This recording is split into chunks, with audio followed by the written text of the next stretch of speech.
నమస్తే రమ్మగారు. నమస్తే జయ. రమ్మగారు, బాగా తెలివిగా ఉన్నవారు వాళ్ళ స్టోరీలు చెప్తూ ఉంటారు కదా!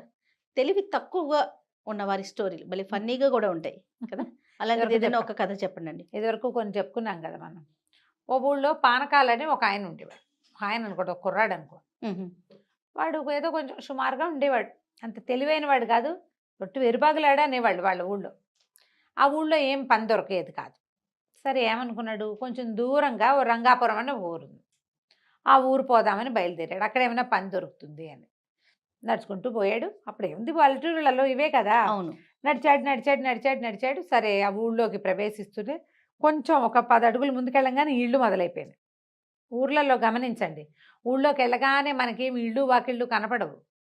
అవును. ఔట్‌స్కట్స్‌లో సిటీస్‌లో లాగానే ఖాళీగా ఉన్నట్టుండి ఒక ఒక దారి దాటిన తర్వాత అప్పుడు ఇళ్ళు ఇల్లు మొదలవుతాయి. కనిపిస్తుంది. కొంచెం తొందరగానే ఇళ్ళున్నాయి. ఓ ఇంటి వాకిట్లో ఒకాయన ఓ దున్నపోతుని తోకపుచ్చుకుని దాని వెనకాల తిరుగుతూ అది అటు ఇటు గింజుకుంటుంటే, "ఈనవే, ఈనవే తొందరగా ఈనవే" అని దాని వెనకాల పెడుతున్నాడు. దున్నపోతు. దున్నపోతుని. ఆ దున్నపోతు అదేమో తోక విదిలించుకుని తన్నడం, గిన్నడం చేయటల్లా పాపం. తోక విదిలించుకుంటోంది. అటు ఇటు, ఇటు ఇటు తిరుగుతోంది. "ఎప్పటికి ఇంతవే ₹100 పోసి కొన్నాను నేను నిన్ను, నీ మొహం మండా" అని తిడుతున్నాడు దాన్ని. ఆ! అక్కడి నుంచి ఆ తోక విదిలించుకోవడానికి ట్రై చేస్తోంది.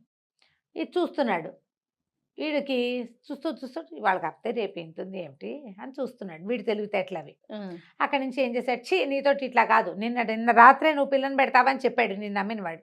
పెట్టలేదు నువ్వు. హ్మ్. ఇవాళ కూడా పెట్టట్లేదు. పద నీ సంగతి చెప్తా" అని ఆ దున్నపోతు పలుపు విప్పుకొని బయలుదేరాడు. అదేమిటో వ్యవహారం చూద్దామని ఈ పానకాలు వీడు ఏ పని మీద వచ్చాడు? పని కోసం వచ్చాడు. తన దారిన దాన్ని పోవాలా, పోకుండా ఈ దున్నపోతు వెనకాల నడుచుకుంటూ పోయాడు. అక్కడి నుంచి ఈ దున్నపోతు వాడు, ఈ కుర్రాడు అక్కడ ఎవరింటికో వెళ్ళాడు. ఆ ఇంటి తలుపు కొట్టాడు. ఆ ఇంట్లో నుంచి ఒక ఆయన బయటకు వచ్చాడు. "నీ దున్నపోతు నువ్వు తీసుకో, ఇది దూడని పెట్టట్లేదు" అన్నాడు. అనేసరికల్లా ఆయన అటు ఇటు ఇట్లా తిరిగి ఇటు వచ్చాడు. వచ్చి దాన్ని తోక పట్టుకుని ఇట్లా చూశాడు శ్రద్ధగా. చూశాక, "ఇది నా దున్నపోతు కాదు. నేను అమ్మింది కాదు ఇది. ఎందుకంటే నిన్న నేను నేను అమ్మినప్పుడు దీని తోక మీద ఒక జోరీగా ఉండాలి. ఇప్పుడు లేదు. కాబట్టి ఇది అది కాదు" అనేసరికి, "కాదు, నేను అబద్ధాలు చెప్తాననుకున్నావా? నువ్వే అమ్మావు. నాకు తెలుసు కదా, మీ వాకిట్లో మా వాకిట్లో నేను ఒక దున్నపోతుని అమ్మాను. నీకే అమ్మాను. కానీ ఈ దున్నపోతు ఖచ్చితంగా అది కాదు. నేను అమ్మిన దున్నపోతు తోక మీద జోరీగా ఉండాలి. ఇప్పుడు లేదు. కాబట్టి ఇది కాదు. నేను అబద్ధాలు చెప్తానంటే మా ఇంటా వంట లేదని వీడు, మీ ఇంటా వంట మాత్రం ఉందా అని వాడు, ఇలాగ చెడామడా పొట్టాడుకున్నారు. ఒక 25 మంది చేరారు. ఎప్పటికీ తెగటల్లా ఆ మాట. ఇదేనంటాడు వాడు, ఇది కాదంటాడు వీడు. మన పానకాలు కూడా చూస్తూ నుంచున్నాడు. ఆహా! ఏమిటో భలే బాగుంది కదా కొట్లాట అని. ఆ చుట్టుపక్కల చేరిన వాళ్ళు ఏం చేశారు, ఎవరో బాణాకర్రలు పుచ్చుకుని పొలం వెళ్తూ, "అరే ఏమిట్రా ఎంతసేపని కొట్టుకుంటారు, కొట్లాట తేలొద్దు, ఇదిగోండి తీసుకోండి" అని చెరుకో కర్ర ఇచ్చి కొట్టుకోండి అన్నారు. ఊరంతా తెలివిగల్ల ఆ! వాళ్ళే రమ్మగారు. అవును. అక్కడి నుంచి కర్రలతో టపా టపా కొట్టేసుకున్నారు. కర్రల యుద్ధం మొదలైంది. జనం అంతా దూరంగా జరిగారు వీళ్ళు పోట్లాడుకోవడానికి వీలుగా. చూస్తున్నారు. ఇంతలో ఏమైంది, సగం కొట్లాట అయిన తర్వాత ఎవడికి దెబ్బలు తగలకుండానే ఈ కర్రలు కాస్త పుటుక్కుని విరిగినాయి. కత్తులైతే విరగవు. అదే కదా! కర్రలు విరగవు, కొట్టేసుకుంటే విరిగేసరికి ఆ కర్రలు ఇచ్చిన వాళ్ళు ఉన్నారు. "అవురవురా పోన్లే, మీరు కొట్లాడుకుంటున్నారు కదా, వీలుగా ఉంటుందని కర్రలు ఇస్తే మీరు కర్రలు కాస్త విరిచేసారా, మీ సంగతి చెప్తామని" ఆ వాళ్ళు "ఒరే కొట్టండిరా వీళ్ళని" అందరూ కలిసి దుమ్ములో పొరలాడి చిచ్చిత కొట్టేస్తారు ఇద్దరిని. ఇద్దరిని. ఆ! అక్కడి నుంచి వీడు వాడు లేచి చూసుకున్నారు. అందరూ వెళ్ళిపోయారు. ఒళ్ళంతా దుమ్ము, ఎత్తంతా దుమ్ము. సరే ఇళ్ళకెళ్ళి స్నానాలు చేసి మంచి మంచి బట్టలు కట్టుకుని వచ్చి మళ్ళీ నుంచున్నారు. ఓహ్! నుంచుని, "మన గొడవ ఇట్లా తేలదు. దూడేస్తుందని దున్నపోతు నమ్మావు. ఆ దున్నపోతు ఎప్పటికీ పిల్లని పెట్టట్లా. దీతగాదా మీద మనం వెళ్దాం. పంచాయతీకా? ఆ పంచాయతీ వీళ్ళందరూ మనని కొట్టారని చెప్పాలి కదా మరి" అని చెప్పి గ్రామాధికారి, న్యాయాధికారి దగ్గరికి వెళ్ళారు. ఈ పానకాలు వీళ్ళు స్నానాలు చేసి వచ్చేదాకా నుంచున్నాడు. ఈ తగాదా తేలాలి. వాడికి అర్థం కావాలి ఏం జరుగుతోందో. వీడు కూడా పోయాడు అక్కడికి. గ్రామాధికారికి చెప్పారు, "ఇలా దున్నపోతుని అమ్మాడండి, నేను కొన్నానండి. వీడేమో ఆ దున్నపోతు ఈయన దున్నపోతు ఒకటి కాదంటున్నాడు. దాని మీద చుండీగా ఉండాలట, జోరీగో, అదేమో ఇప్పుడు లేదు. కాబట్టి మేమిద్దరం కొట్టుకుంటున్నాం. మేము కొట్టుకుంటుంటే ఊళ్ళో వాళ్ళు వచ్చి మాకు చెరుకో కర్ర ఇచ్చారండి. కర్రలు కాస్త విరిగిపోయాయండి. మా కర్రలు విరిచేస్తారని వాళ్ళంతా మమ్మల్ని దుర్ముల్లో పొరలాడించి కొట్టారండి. రంగయ్య, భూషయ్య, రామయ్య, సిద్ధప్ప అని 10 పేర్లు చెప్పారు." గ్రామాధికారి కొళ్ళు మండిపోయింది. "ఏరా వెధవల్లారా, వాళ్ళు కొట్టారని చెప్తున్నారా? ఏది మీరు ఇంత శుభ్రంగా ఉన్నారు? ఇలాంటి తీర్పులు నేను చెప్పను. అరే వీళ్ళిద్దరిని చితకొట్టేయండి రా" అని.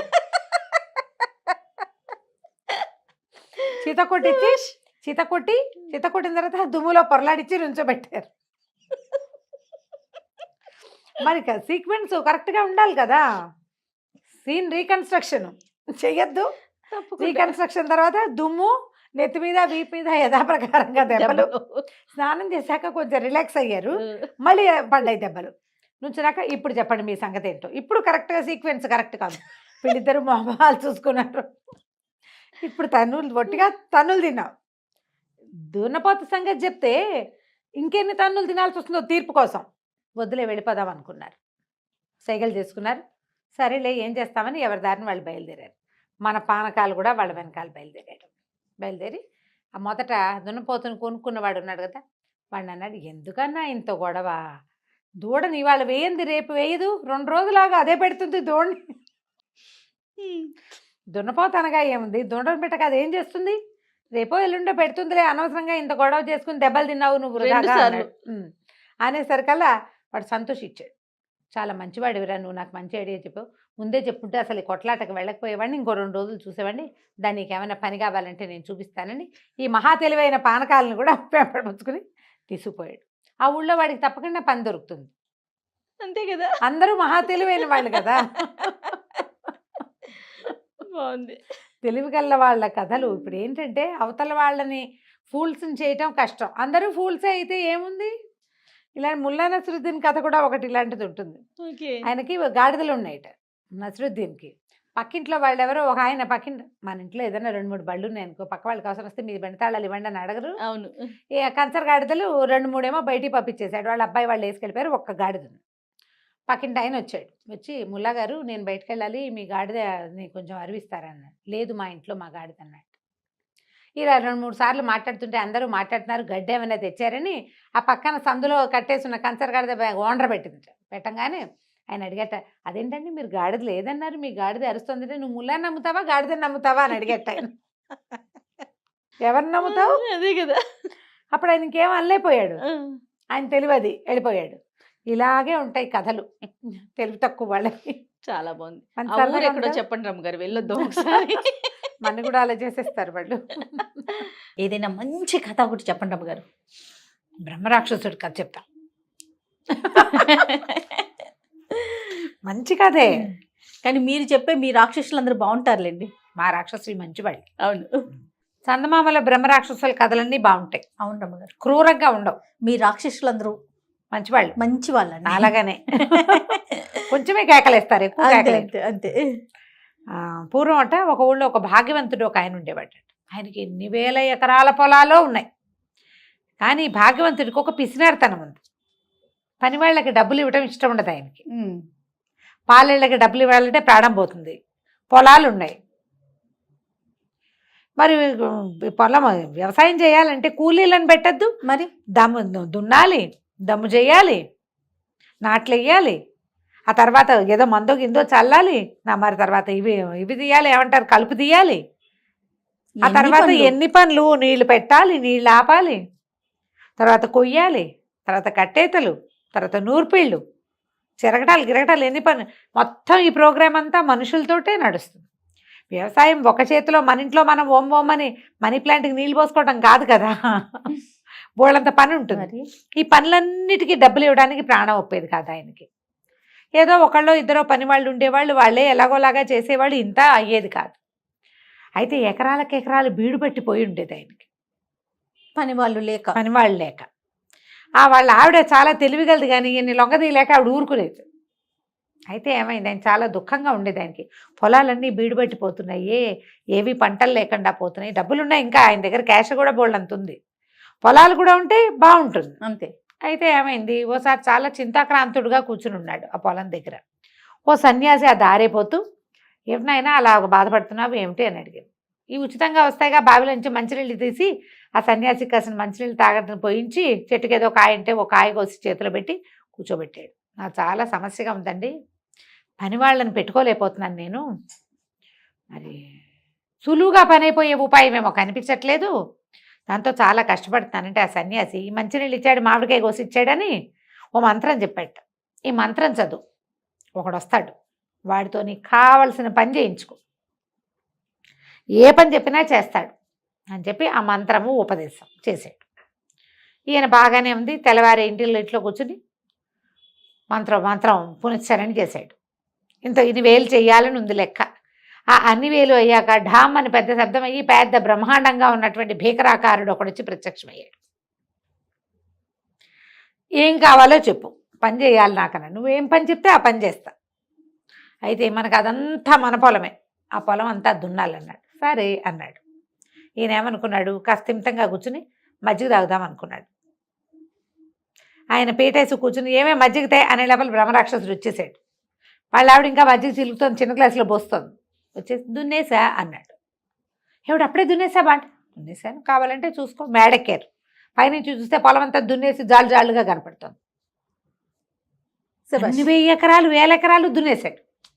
అక్కడి నుంచి అన్నాడు, సరే నేను మజ్జిగ పుచ్చుకుని మిగిలిన పనులు చేసుకునే లోపల దమ్ము చేయాలిగా, ఒట్టిగా దున్నితే ఎలాగా, నీళ్లు పెట్టి అంత దున్ని లూజ్గా చేయాలి. ముందు దున్నాలి జాళ్ళు, తర్వాత అది దమ్ము. అలాగే అన్నాడు. బ్రహ్మరాక్షసుడు వెళ్ళిపోయాడు. ఈయన మజ్జిగ దాగి స్నానం చేసి వస్తానని గావంచ భుజాన వేసుకుని వెళ్ళాడు. ఈయన ఇంకా ఒక నూతులేంచి వచ్చి ఏదైనా తోడలా బ్రహ్మరాక్షసు మళ్ళీ డింగమని వచ్చాడు. మనకు దొరికితే బాగుండు కదా. భలే ఉంటుంది అమ్మగారు. దున్నేశాను, మా దమ్ము కూడా చేసేసా. నీళ్లు పెట్టి నేలంతా నానబెట్టాలి. ఈయనకేం చేయాలో అర్థం కాలేదు. ఇది మంచి అదను, పొలం పదురు మీద కూడా ఉంది, నాట్లేయాలి అన్నాడు. ఇది నాట్లేగా, అలాగే అన్నాడు. ఈయన స్నానం చేసి వచ్చేసరికి నాట్లయిపోయాయి. అర్థం కాలేదు, ఏం చేయాలి, నో క్లూ అనమాట. సరే నాట్లు కూడా వేసేసాడు. పని చెప్పు. నాట్లేసాక ఇప్పుడు బ్రహ్మరాక్షసుడు అంటే క్షణంలో చేస్తాడు, కానీ ఆ నాటుకున్న పొలము ఎదగాలి, ఎంత పని ఉంది మరి. అది 2 నెలలు ఎంతో పడుతుంది. 1 నెల పట్టింది, పట్టాక కలుపు వస్తుంది. ఇంకో నెల పోయాక కంకలేస్తాయి, అప్పుడు ఎరువు కొట్టాలి. ఇంకో నెల పోయాక అప్పుడు కదా ఎదకొచ్చేది, పైకి వచ్చేది, పొలం పైరు మీదకి వచ్చేది. ఆ తర్వాత నెల కోసేది. ఈ లోపల పని చెప్పు అని చంపేస్తున్నాడు వీడు. అర్థం కాలేదు దీనికి ఏం చేయాలో. పని చెప్పకపోతే వాడు ఈయన విరుచుకు తినేలాగా ఉన్నాడు. గబగబా లోపలికి వచ్చాడు, భార్యను పిలిచాడు. ఏమే మరేమో సన్యాసి ఒక మంత్రం ఇచ్చాడు. ఆ మంత్రంతో ఈ మనుషులు బెడద లేకుండా ఓ బ్రహ్మరాక్షసుడు వచ్చాడు. వాడినేమో పని చేయమన్నాను. వాడు దాంతో దున్నేశాడు.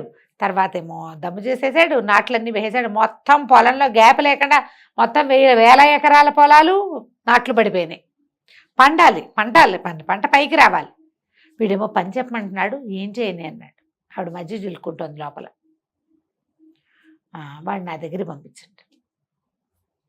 బ్రహ్మరాక్షసుడికి చెప్పాడు, మా ఆవిడ ఒక పని చెప్తుందిరా, నువ్వు వెళ్ళి ఆ పని చెయ్యి అన్నాడు. రాక్షసుడికి చెప్పాడు. బ్రహ్మరాక్షసుడు లోపలికి వెళ్ళాడు. అమ్మగారు మజ్జిగ చిలుకుంటుంటే ఏం చేయమంటావు పని అన్నాడు. ఈవిడేం చేస్తుంది, ఇట్లా ఇళ్ళని ఒక వెంట్రుక లాగి ఉంగరాలు చుట్టూ ఆవిడ, దీన్ని స్ట్రైట్గా చేసి పట్టురా, నిన్ను సాఫ్ చేసి పట్టరా. సరేనన్నాడు. అక్కడే కూర్చొని తీసాడు. మళ్ళీ అయిపోతుంది. వదలంగానే అది మేలు తిరుగుతోంది. మళ్ళీ చేశాడు. ఇక ఏం చేసినా వాడి వల్ల కాలం. నెలలు పట్టినాయి. కాదు రమ్మగారు, టెక్నాలజీ లేదు, స్ట్రైట్నర్స్ లేవు. మరి బ్రహ్మరాక్షసుడు అని చెప్పాము అందుకే. పాతకాలం వాడు కదా. బ్రహ్మరాక్షసులు ఇప్పుడు మన మనుషుల రూపంలోనే ఉన్నారు. అదే కదా. నాన్ టెక్నికల్ రాక్షసులు పాత రోజుల్లోనే ఉండేవాళ్ళు. ఇక వాడు దాన్ని లాగాడు, పీకాడు, తడిపాడు, ఏం చేసినా ఏమీ అవల. అది పుచ్చుకుని ఊళ్ళు తిరగటం మొదలుపెట్టాడు. స్ట్రైట్ చేయించుకోవటానికి. ఇక తిరుగుతూనే ఉన్నాడు. ఈ లోపల వీళ్ళ పంట పైకి వచ్చేసింది. ఈయన కూడా ఇలా రాక్షసుల మీదకి వాళ్ళ మీదకి వెళ్ళకూడదని కూలి, ఇంత పంట వాళ్ళకి ఎలాగూ డబ్బులు వస్తాయి, ఎలాగూ ఇస్తాం. తొలి కాలంలో ఏ పంట లేకుండా డబ్బులు ఇవ్వాలంటే బాధ ఆయనకి. నీకు పంట రావాలంటే ముందు ఎన్ని పనులు ఉన్నాయి, ఎంత ప్రాసెస్ అండి. ఈ ప్రాసెస్ అంతా ఖర్చే కనపడుతుంది. మనం పంట వచ్చాక డబ్బులు ఇవ్వడం మనకి సులువు, పంట కనపడుతుంది కదా. వన్స్ అది చేస్తే గానీ మనం తర్వాత దానికి పెట్టుబడి పెట్టలేకపోతాం. ఆయన రెడీ అయిపోయాడు. ఇతనేమో ఈ బ్రహ్మరాక్షసుడు ఆ పొడుగాటి మెలికలు తిరిగిన నల్లటి వెంట్రుకని పుచ్చుకొని తిరుగుతున్నాడు. కొన్ని నెలలు తిరిగాక ఓసారి ఒక బంగారపు పని వాళ్ళ వాకిట్లో కూర్చుని ఉన్నాడు బ్రహ్మరాక్షసుడి చెట్టు కింద. ఆయన ఓ బంగారాన్ని, ఒక ముద్దని కాల్చి ఒక మెషిన్లో పెట్టి దాన్ని ఇట్లా సాగదీశాడు. ఇతను చూస్తున్నాడు ఆశ్చర్యంగా. మళ్ళీ ఆ సాగదీసిన ఇంత కడ్డీని మళ్ళీ మంటల్లో వేశాడు. మళ్ళీ ఆ సాగదీసి అది సన్నగా తీగ చేసుకుంటున్నాడు. కాల్చి సాగదీస్తారు. చల్లారిపోయాక మళ్ళీ కాల్చి మళ్ళీ మళ్ళీ సాగదీస్తారు. సాగదీస్తారు. తర్వాత దాన్ని ఒక సన్నటి దాంట్లో పెట్టి నైస్గా లాగి లాగి లాగి లాగి లాగి ఏమనుకున్నాడు బ్రహ్మరాక్షసుడు, హే ఇది చాలా బాగుందని ఆ వెంట్రుకను తీసుకెళ్ళి మంటలో పడేసాడు. సాగదీచ్చాను, అది భగ్గుమని మండి కాలిపోయింది. మండంగానే బ్రహ్మరాక్షసుడు కూడా మాయమైపోయాడు. వాడి పని పాడైతే వాడు మాయమైపోతాడు అనమాట. ఇప్పటిదాకా పని పాడయ్యేవి జరగలేదు. చూడండి ఎంత సింపుల్గా జరిగిపోయింది. ఇక ఆ బ్రహ్మరాక్షసుడు వీళ్ళ ఇంటికి రాలేదు. మనం ఇలాంటిది పింగళవారి పేకి కథ విన్నాం. అవునండి. ఈ వెంట్రుకలు సాగదీయటం కొన్ని సహజంగా జరిగే ఉంటాయి, అవి ఎవ్వరి వల్ల కాదు. కుక్కతో ఒక వంకర. కానీ మానవ ప్రయత్నాలు, మనం ఎవరిదో విపరీత సహాయం కావాలని అనుకోకూడదు. నాకు ఎగ్జామ్లో 100 మార్కులు రావాలని కోరుకుంటారు పిల్లలు, దానికి నువ్వు పని చేయొద్దు. అది కదా. ఎవరైనా ఎగ్జామ్ రాసేసి ఏదైనా విచిత్రం జరిగి రాసేసే పెన్ దొరికేస్తే బాగుండు అలా ఊహించుకునే వాళ్ళని చిన్నప్పుడు. మ్యాజిక్ పెన్ అది అలా పెట్టగానే అదే రాసుకుంటూ వెళ్ళిపోతుంది. కథల్లో చదివి మ్యాజిక్ పెన్ కావాలి, మ్యాజిక్ బుక్స్ కావాలి, మ్యాజిక్ పేపర్స్ కావాలి. ఎప్పుడు మ్యాజిక్లతోటి వాటంతటా అవి జరిగిపోయే క్రియలతోటి జీవితం నడవదు. వాటికి మనమే ప్రయత్నం చేయాలి. బంగారానైనా కాల్చి కాల్చి కొట్టి చేస్తేనే సాగుతుంది. అంతే. దాంతో ఏనగైనా చేసుకోవచ్చు కదా. కాబట్టి మనం ఏం చేయాలి, క్రియ సరిగ్గా చేయాలి. ఎప్పుడూ కష్టే ఫలి, ఈ ధ్యాస పెట్టుకుని ఉండాలి. పిల్లలకి చెప్పండి ఈ కథ. కొంచెం ఉద్యోగాల్లో కొత్తగా చేరిన పిల్లలకు కూడా ఈ కథలు చెప్పండి. తప్పకుండా. ఒకసారి మ్యాజికల్గా జరిగిపోయింది అనుకో, సడన్గా జరుగుతుంది. మ్యాజిక్స్ ఎల్లప్పుడూ ఎలా జరుగుతాయి, అంతటితో ఆగిపోతుంది. పైగా బోర్గా కూడా ఉంటుంది. అంత చిటుక్కునైపోతే బోర్ కదా, మరి కదా బోర్ కొట్టేస్తుంది. అలా కాదు, మనం ట్రై చేయాలి, కొంచెం ఫెయిల్ అవుతుండాలి, మళ్ళీ ట్రై చేయాలి, అప్పుడు సక్సెస్ అవ్వాలి, సక్సెస్ని ఎంజాయ్ చేయాలి, సక్సెస్ని ఎంజాయ్ చేయాలి, సక్సెస్ని పంచుకోవాలి, మనని చూసి ఇంకోళ్ళు నేర్చుకోవాలి. ఎంత ఉంది అసలు మనకు కూడా దాని విలువ తెలుస్తుంది కదా. ఎంజాయ్ చేస్తాం అలా కష్టపడి సాధిస్తే కనుక. అవును. రైట్ రమ్మగారు, మీరు బాగా తెలివైన వారు, అలానే తెలివి తక్కువ ఉన్నవాళ్ళు, ఇలాంటి స్టోరీస్ చాలా చెప్పుకున్నాం. ఈరోజు బాగా తెలివైన వాళ్ళు, వారికి సంబంధించిన కథ ఏదైనా చెప్పండి. మనం కొన్ని సినిమాల్లో చూస్తాం, హీరో భలే ఊహించేస్తాడు కదా, ఏం జరిగిందో ఊహిస్తాడు, ఏం జరగబోతోంది కాదు. ఇప్పుడు ఒక సీన్ చూసినప్పుడు ఒక వస్తువు అక్కడ పడిందంటే ఈ వచ్చిన వాడు ఇటు కొడితే అది అక్కడికి వెళ్ళి ఇక్కడ పడింది అనమాట. దాని తర్వాత సీన్ ని ఊహిస్తారు. అవి డిటెక్టివ్ మూవీస్ లో ఎక్కువ చూస్తాం ఏం జరిగిందో. డిటెక్టివ్ కాదు, హీరోలు సూపర్ బాయ్స్ గా ఉండే హీరోల సినిమాల్లో కూడా ఈ మధ్య 2-3 సినిమాలు నా ఫేవరెట్ డైరెక్టర్ గారి సినిమాల్లో కూడా కనపడ్డాయి. అవి నాకు ఎవరు రమ్మగారు చెప్పను, ఊహించుకోండి. సీన్ బట్టి ఇది ఇలా జరిగి ఉంటుంది అని ఊహించడానికి అనమాట. దాని మీద ఒక మంచి తెలివైన కథ ఒకటి చెప్దాం. ఒక ఊళ్ళో ఒక 3 అన్నదమ్ములు ఉండేవాళ్ళు. చాలా చిన్న పల్లెటూరు అది. అయితే వాళ్ళ అమ్మా నాన్న గతించాక వీళ్ళు ఈ ఊళ్ళో ఉండకూడదు అనుకున్నారు. వాళ్ళు ఏంటంటే పిచ్చి తెలివైన వాళ్ళు. ఊళ్ళో అందరూ వీళ్ళ కష్ట తెలుగులు ఉన్నాయి, వీళ్ళు ఈ ఊళ్ళో ఉండవలసిన వాళ్ళు కాదు, ఇక్కడ మట్టికొట్టుకుపోతారు పల్లెటూళ్ళలో.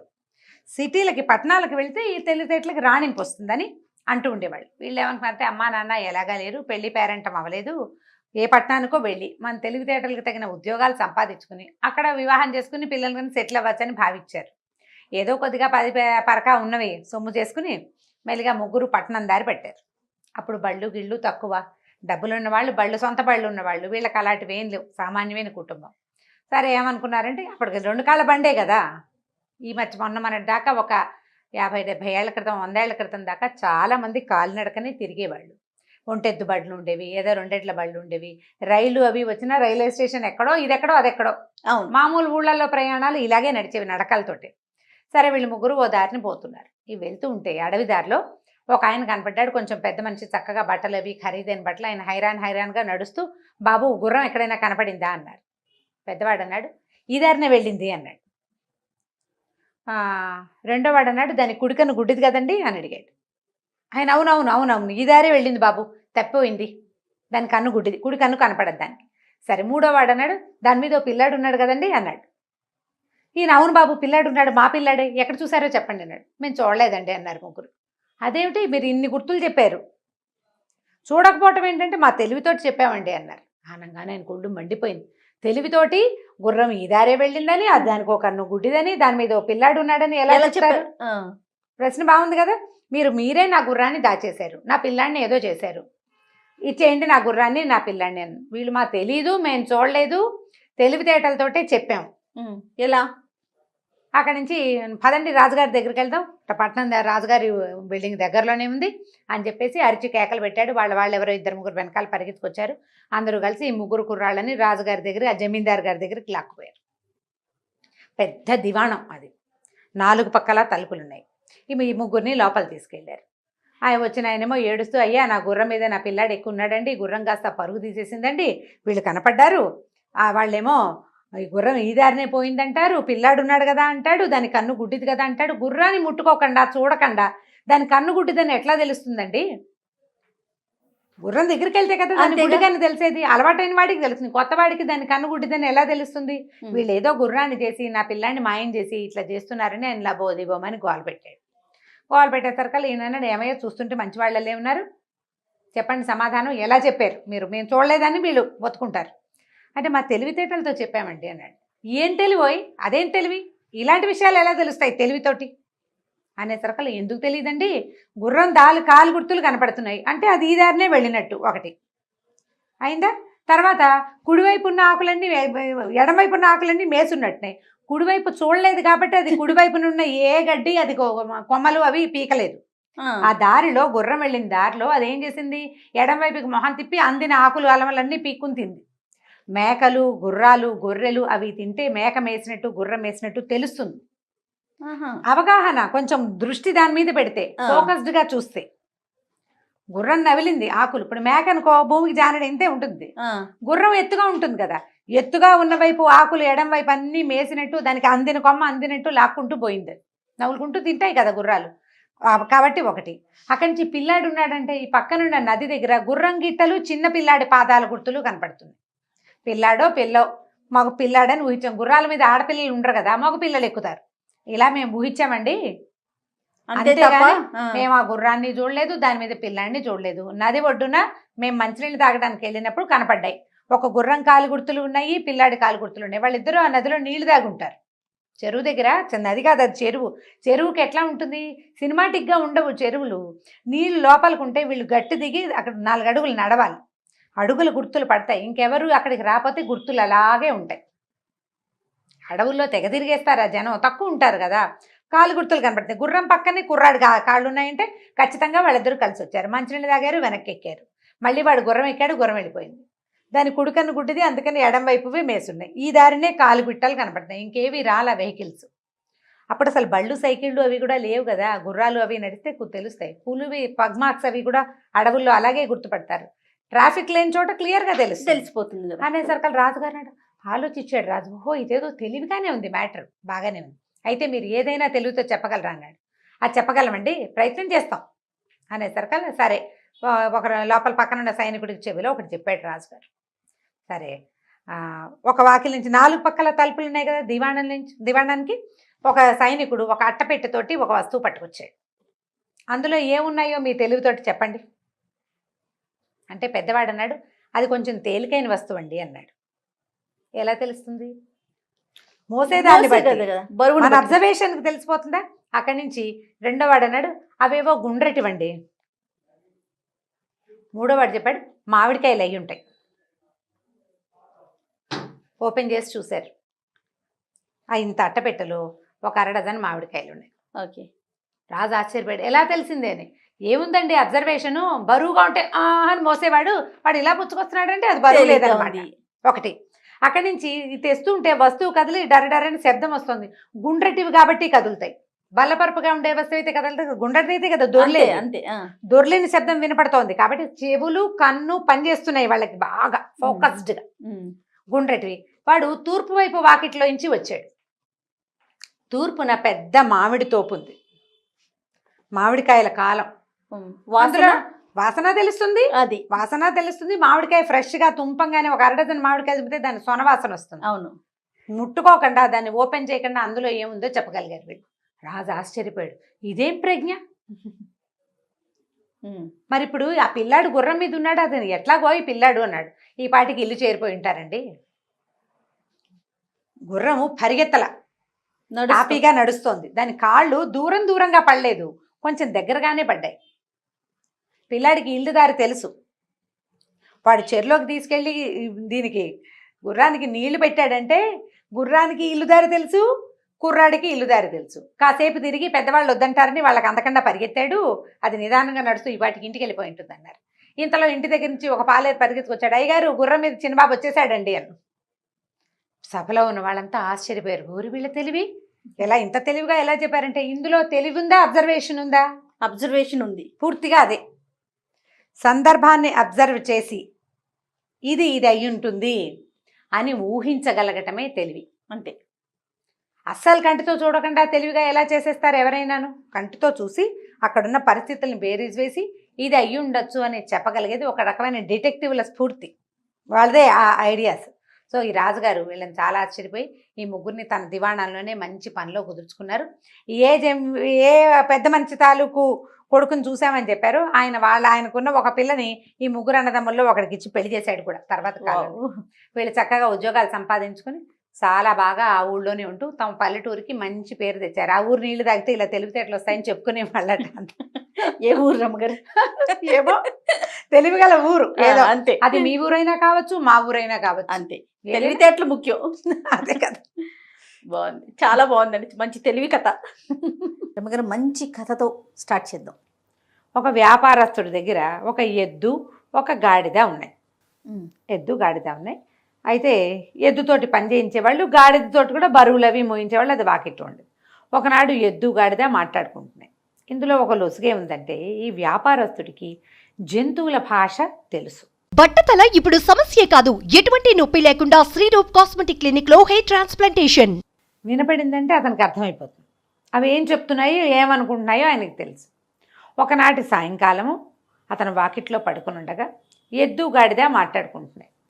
ఆ ఎద్దు చెప్తోందనమాట, నువ్వెంత సుఖంగా ఉంటావో, హాయిగా ఏదో నీకు నచ్చిన గడ్డి మేస్తావు, నీ మెళ్ళలో తాడు ఉండదు, నీ మీద బరువు ఉండదు.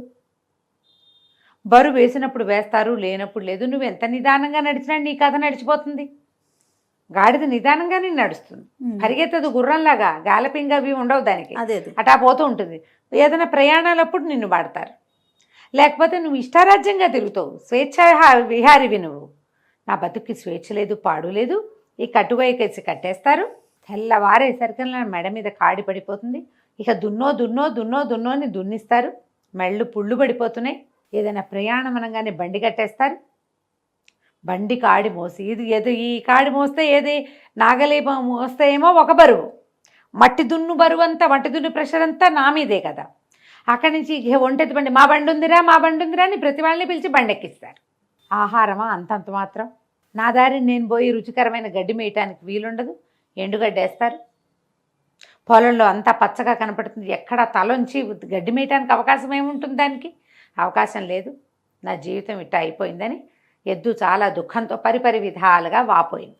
గాడిదంది, అయ్యో తండ్రి నీకెంత కష్టం వచ్చింది, ఓ పని చెయ్యి, రేపొద్దున తోలుకెళ్తారు కదా, నువ్వు నడవడం మానే, కూలబడిపో, ఆహారం మానేసి, తిండి తినద్దు, నీకేదో జబ్బు చేసిందని నిన్ను చేయటం మానేస్తారు. ఓ జబ్బు చేసింది అనుకుంటారు కదా, పనికి కొట్టేయి, పనికి మొండికెత్తమని గాడిద ఎద్దుకి సలహా చెప్పింది. విషయం అంతా విన్నాడు వ్యాపారస్తుడు. పొద్దున్నే పాలేళ్ళు ఎద్దుని తోలుకుపోయారు. తోలుకెళ్ళేసరికల్లా ఎద్దు ఇట్ట ఘాట్లోకి వెళ్ళంగానే, అదే చేలోకి వెళ్ళంగానే కూలబడిపోయింది. ఎంత కొట్టినా, ఎంత కేకలేసినా లేవల. కాళ్ళు ఇట్లా మడిచేసింది, బుర్ర పక్కకు వేళ్లాడేసింది. ఏం చేయాలి? సరే వాళ్ళు ఏం చేశారు, దానికి ఏదో మందు పెడదామని ట్రై చేశారు. మందుకు పుచ్చుకోలేదు, మంచినీళ్ళు తాగలేదు. అతి కష్టం మీద నలుగురు కలిసి లేవదీసి ఎట్టా ఆగొట్ట ఇల్లు పొలము దగ్గర ఏమన్నా ఇంటికి తోలుకొచ్చి ఈ ఘాట్లో పెట్టుకుని పడేశారు. లోపలికి పడేస్తే అది హాయిగా అక్కడున్న గడ్డిని నెమరు వేస్తూ సుఖంగా విశ్రాంతిగా కూర్చుంది ఎద్దు. ఆయన అన్నాడు, అరే ఎద్దు ముండికేసింది కదా, గాడిదని గట్టండ్రా అన్నాడు. అనగానే హడిలిపోయింది గాడిద. ఎక్కడికి తీసుకెళ్తున్నారో దానికి అర్థం కాల, దానికి తెలియలా ఏం చేయబోతారో. సరే బయటికి తీసుకెళ్ళి గాడిద మెడ మీద కాడేసి దాంతో దున్నిచ్చారు. సాయంత్రం అయ్యేసరికి గాడిదకి గుట్లోకి వచ్చినాయి. దానివల్ల అవ్వలేదు. అంతేగా, ఇంత బరువేట ఎద్దు ఎంత ఎత్తు ఉంటుంది, ఎంత బలిష్టమైంది, గాడిద ఎంత ఉంటుంది, దాని బతుకు పాపం. అక్కడి నుంచి ఈయన అన్నాడు, రేపటి నుంచి ఎద్దెటాకు మూలపడింది కాబట్టి గాడితోటి దున్నిద్దాం. దాన్ని అక్కడే ఉంచేసేయండి ఎద్దుని, దీని సంగతి చూద్దామన్నాడు. గాడిదకి అర్థమైపోయింది, అమ్మో వీళ్ళు ఇదే చేయబోతారని. ఒక్కొక్కళ్ళు వచ్చి ఊరిని గాడిద భలే దున్నింది అని మెచ్చుకోవటం. అంటే రేపటి నుంచి వీళ్ళు ఇదే పని చేస్తారుగా. అంతే. అక్కడి నుంచి సాయంకాలం అవ్వగానే ఇది సూర్మి అలాగా ఏడ్చుకుంటూ వెళ్ళింది గొడ్లశాలలోకి. వెళ్ళేసరికి అక్కడ ఎద్దు విశ్రాంతిగా కాళ్ళు చాపుకుని పడుకుని గడ్డి నెమరు వేస్తూ రెస్ట్ తీసుకుంటాం.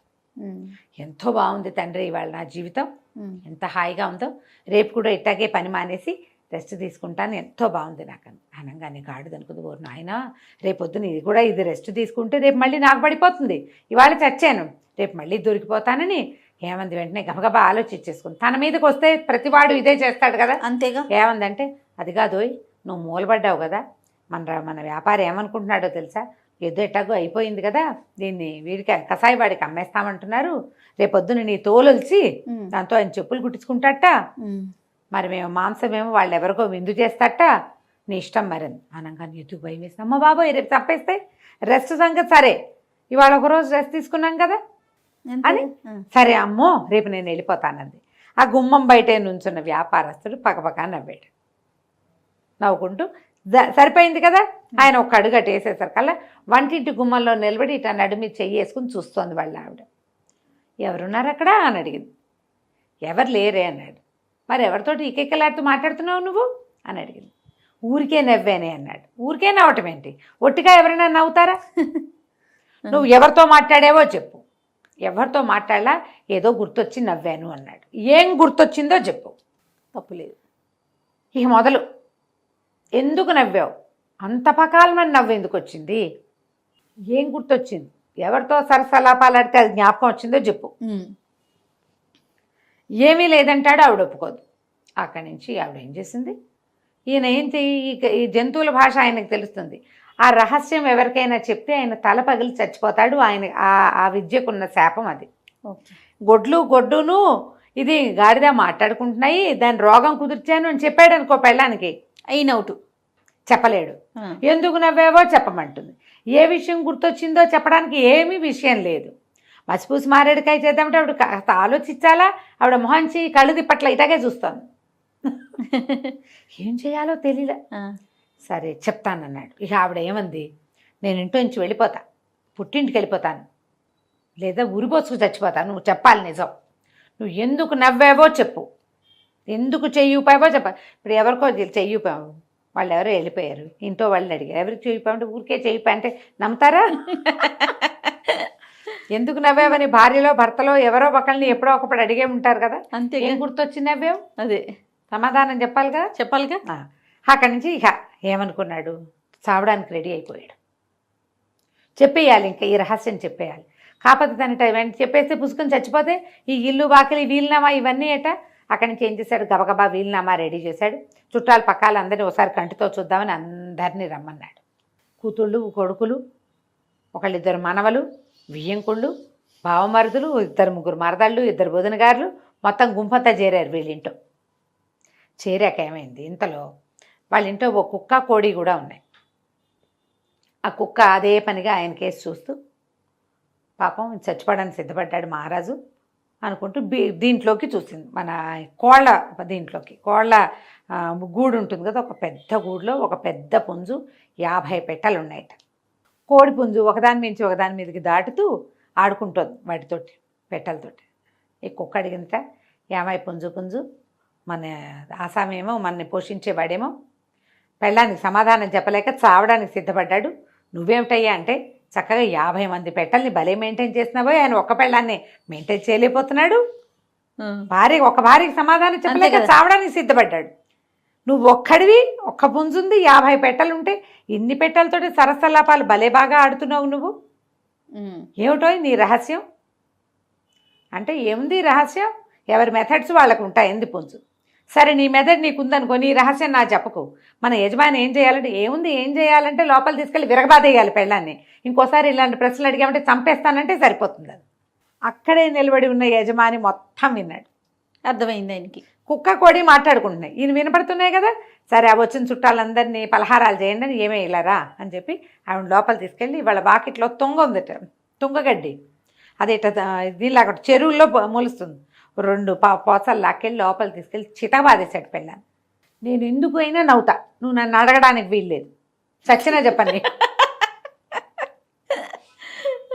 మళ్ళీ అడిగావో మళ్ళీ తగులుతాయి దెబ్బలు. శభాష్. అనగానే ఆవిడ, మరి వీళ్ళందరినీ ఎందుకు పిలిచారు, ఎందుకైనా పిలుస్తా, అది నా ఇష్టం, ఏది అడగటట్లేదా? నువ్వేం అడగడానికి వీల్లేదు, కాపురం చేస్తావా దెబ్బలు తింటావా ఏదో ఒకటి చెప్పన్నాడు. ఆవిడేమో నాకు దెబ్బలు వద్దు, నేను కాపురం చేస్తా, ఇంట్లోనే ఉంటా, ఎవరికీ చెప్పను. బయటకు వచ్చి అందరికీ పలహారాలు పెట్టేసింది. ఈయన హాయిగా ప్రశాంతంగా ఉన్నాడు. కుక్క, కోడి, ఎద్దు, గాడిదే వాటి పన్నాలు చేసుకుని ప్రశాంతంగా ఉంది. కథ కంచికి మనం ఇంటికి. పరిష్కారం ఇలాగే రమ్మగారు. మరి ఏం చేస్తాం, సచ్చినా చెప్పండి, నీ దిక్కుంటాడు చెప్పుకో అనాలి. అంతే. ఈ కథలో ఇలా ఉందమ్మా, ప్రతి కథలోనూ ఇలా ఉంటుందని అనుకోకండి. ఈ రోజు కాదు, ఇది అరేబియన్ నైట్స్ ఎప్పుడో రాయబడి ఉన్న కథ. దీన్ని కథగా వినండి. అంతే, ఆ రోజుకి అది చెల్లింది. మనం పిల్లలకి ఎక్కడ దాకా చెప్పాలి, కుక్క, గాడిదే, ఎద్దు కథ వరకు చెప్పాలి. ఒకళ్ళ పనులలో ఇంకొకళ్ళు జోక్యం అంతే కల్పించుకోకూడదు. అంతే.